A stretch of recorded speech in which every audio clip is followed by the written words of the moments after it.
And then, one day, something completely unexpected happened.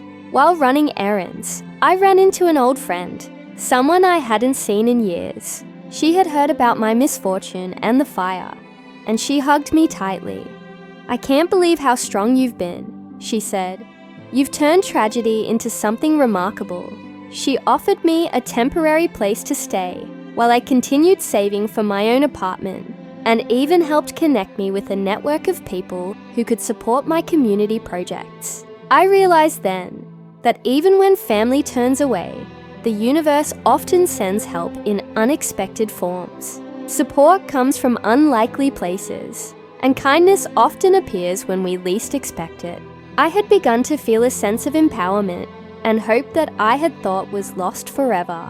The fire had destroyed my home. My son had rejected me, and yet I had discovered resilience, purpose, and a new network of support. Life was teaching me an invaluable lesson. Even when everything seems lost, opportunity, strength, and hope can emerge in ways we could never predict. I knew the journey ahead was still long. I still had to rebuild fully, claim my independence, and heal the emotional wounds left by rejection. But I had already come so far. I had learned that my worth did not depend on my children, my past, or circumstances outside of my control. It depended on my actions, my courage, and my belief in myself. And for the first time in months, I felt truly alive again, ready to face whatever came next. Life had begun to settle into a new rhythm. Though it was far from easy, I had learned that independence was not simply about having a roof over my head or a job. It was about reclaiming control over my life, my emotions, and my choices. Every day brought challenges, but I approached them with determination and the quiet confidence that had been slowly growing inside me since the fire. The community center had become more than a place to work. It had become a second home. The women and children I supported, the staff who had grown to trust me, and even the neighbors who recognized my persistence, all contributed to a sense of belonging I had not felt in years. Despite being rejected by my son, I realized that home was not always a physical space. It could also be found in connection, compassion, and purpose. One morning, I received a letter in the mail. It was from a charitable organization offering small grants to women who are working to rebuild their lives after significant hardship. I had applied weeks ago, almost forgetting about it, and now there it was. An approval letter granting me a modest sum to start a small project. Tears filled my eyes as I read the letter. The money wasn't large, but it represented something far greater: recognition, opportunity, and the chance to create something of my own. I realized then that life had a way of rewarding persistence. Even when we feel abandoned or overlooked, with the grant, I decided to start a small program at the community center, focusing on women who, like me, had faced sudden loss, rejection, or hardship. The program offered workshops in basic skills, emotional support groups, and guidance on finding employment or stable housing. I poured my heart into the planning, determined to make it a safe haven for those who felt as lost and abandoned as I had. The first day of the program, I met women whose stories mirrored my own. There was Linda, who had recently been left by her husband with no money or support; Fatima, who had fled a difficult family situation; and Joan, who had lost her home in a natural disaster.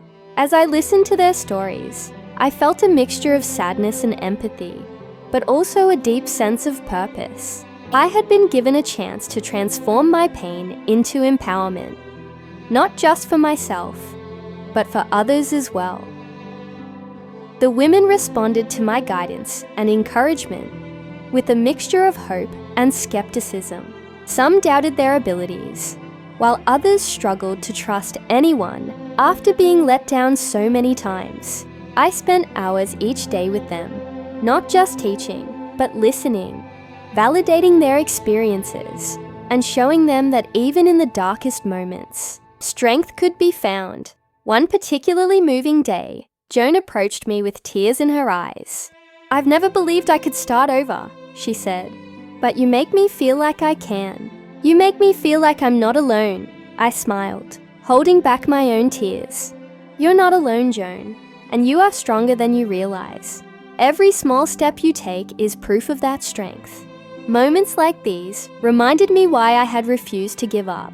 The fire, the rejection, and the loss had all been painful, yes, but they had also prepared me to step into a role of service, mentorship, and transformation. Meanwhile, my own independence continued to grow. I had moved into a modest apartment, small but comfortable, where I could feel a sense of ownership and control over my life. I decorated it simply, with items salvaged from donations and my own small purchases, creating a space that felt safe, warm, and mine. I also began reconnecting with old friends who had supported me quietly throughout my life. Their encouragement and reassurance reinforced the lessons I had been learning, that relationships are not just about proximity or obligation, but about care, empathy, and mutual respect. One day, while running errands in the city, I saw a familiar face. It was my son, David, walking with Emily. I felt a pang of emotion I had not anticipated. Sadness, anger, and longing all mixed together. For a moment, I considered approaching him, but I paused. I realized that any confrontation now would only reopen old wounds. Instead, I took a deep breath and reminded myself of how far I had come. I was no longer the vulnerable, desperate person who had called him weeks ago. I was independent, capable, and focused on a life of my own making. The fire had destroyed my home, yes, but it had also ignited a journey that had made me stronger, wiser, and more resilient than I had ever been. That evening, I reflected on the past months. I realized that one of the most powerful lessons I had learned was the importance of self-reliance, not in isolation, but in trusting one's own abilities and decisions. I had survived devastation, rejection, and hardship, and I had not just survived, I had grown. I began journaling more frequently, capturing not just the events of my life, but the emotional and psychological transformations I was experiencing. Writing helped me process the pain, celebrate the victories, and plan for a future that I was actively shaping. I may have been rejected, abandoned, and left with nothing, but I am not powerless. My strength, my resilience, and my ability to create meaning in my life cannot be taken from me. These words became my mantra, a steady reminder of the journey I was on and the life I was rebuilding. Then, one unexpected afternoon, a surprise encounter changed everything. I was helping coordinate an event at the community center when a car pulled up outside. A well-dressed man stepped out and asked for me by name. At first, I was startled. Who could this be? He introduced himself as Robert, a philanthropist who had heard about my work at the center. He explained that he wanted to sponsor a larger initiative for women like me, those who had faced abandonment, loss, or hardship, and he believed I was the ideal person to lead it. I was stunned. I had been struggling to rebuild my life, uncertain if I could ever regain stability. And now, in one moment, an opportunity appeared that I could never have imagined. It was almost as if life had been quietly preparing me, through pain and perseverance, for this moment of recognition and growth. Robert and I began meeting regularly to plan the initiative. His support gave me resources, but he left the leadership and decision-making to me. I was finally able to create programs and opportunities for women who had been overlooked, abandoned, or rejected.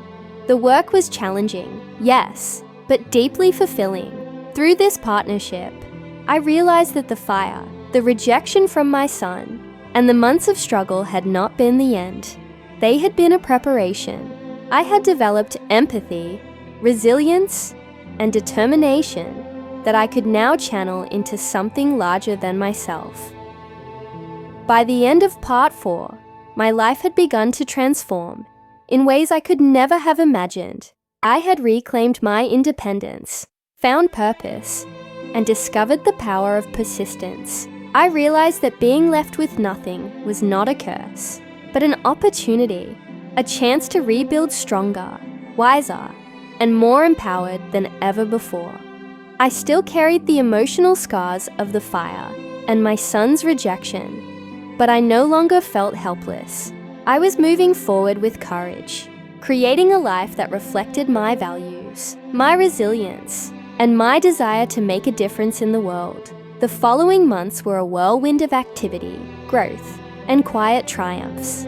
With Robert's support, I was able to expand the programs at the community center, offering workshops on job skills, emotional support, and rebuilding confidence for women who had faced abandonment, loss, or hardship.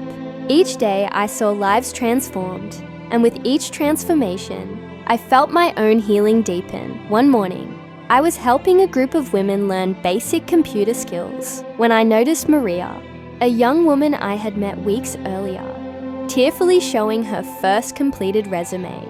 "I've never done this before," she said, her voice trembling with excitement and pride. "But I did it." But I did it.